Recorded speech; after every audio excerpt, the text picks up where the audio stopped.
विधानसभा निवडणुकीनंतर चिंतन करण्यासाठी सोलापूर शहर काँग्रेस कमिटीच्या पदाधिकारी कार्यकर्त्यांची महत्वाची बैठक काँग्रेस भवन येथे संपन्न झाली। यावेळी विधानसभा निवडणुकीसंदर्भात चर्चा झाली। अनेक पदाधिकाऱ्यांनी आपले विचार व्यक्त केले। यावेळी बोलताना खासदार प्रणितीताई शिंदे म्हणाल्या की प्रत्येक गोष्टींमध्ये त्यांनी षड्यंत्र आणि साजिश केली।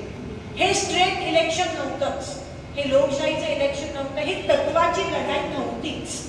तरी तुम्ही लढला, तरी तुम्ही टिकला, त्याबद्दल तुमचे मनापासून आभार मानते। काल आमची CWC झाली आणि CWC मध्ये पहिला प्रश्न पहिले जे राहुल गांधीजी म्हणाले, कारण का CWC मध्ये आम्ही सगळे होतो ती हायेस्ट डिसिजन मेकिंग बॉडी असते काँग्रेस पक्षाची। ते म्हणाले की जेव्हा आपण जिंकतो तेव्हा सगळ्यांच्या चेहऱ्यावर आनंद असतो आणि हरतो तेव्हा दुःख असतं। ते म्हणाले त्याला उलट करा, कारण का आपण हरलो नाही आहोत, ह्या विजयाच आहे।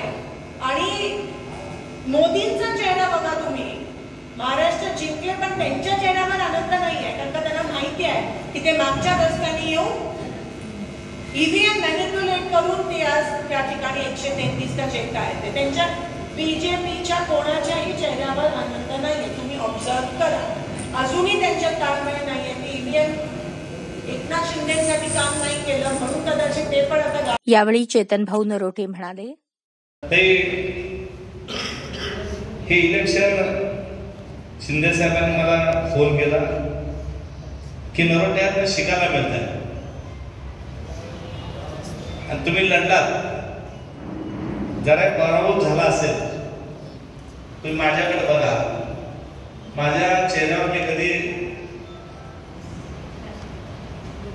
दुःख दाखवलं का, तर तुम्ही बाहेर पडा म्हटल्यानंतर मी 2 दिवसात ते साहेबांनी मला फोन केला आणि साहेबांनी मला फोन केला, तैसा देखील फोन आला, अण्णा तुम्हाला बाहेर पडावं लागेल।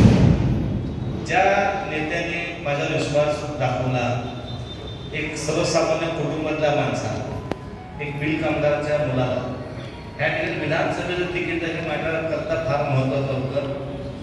आपण लढलो आणि महाराष्ट्रात बघितलं की काय मोठ्या प्रमाणात या ठिकाणी भारतीय जनता पार्टीने जे गडबड केलेली आहे, 75 लाख या ठिकाणी मताचा घोटाळा झाला। ह्या सगळे मीडिया चॅनल महाराष्ट्र देशाच्या बाहेर, जे परवा जो मीटिंग मुंबईला झाली परदेशीची, त्या मीटिंगमध्ये 102 आपण तिकीट दिले, 82 लोक हजर होते।